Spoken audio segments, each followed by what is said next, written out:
Welcome to today's episode where we're going to explore three fascinating types of electromagnetic waves: radio waves, microwaves, and infrared. Let's dive in. First up, radio waves. These waves have the longest wavelength and lowest frequency. They're used for communication like broadcasting your favorite radio stations. Here's how it works.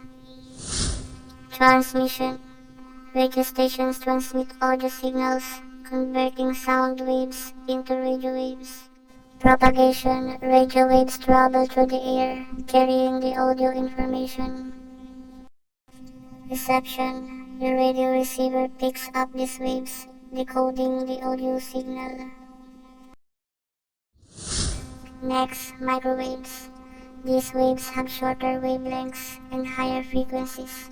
They're used for heating food, wireless communication, radar technology. Heating food. Microwaves cause water molecules to vibrate, generating heat. Wireless communication. Microwaves enable mobile phone networks and satellite communication.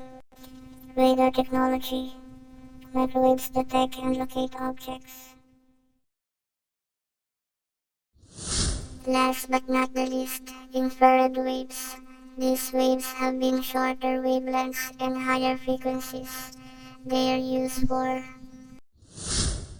heat sensing. Thermal imaging cameras detect temperature differences. Remote controls. Infrared signals control your TV or air conditioner. Fiber optic communication.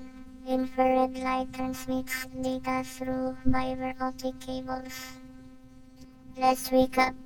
Radio waves, long wavelength, low frequency communication.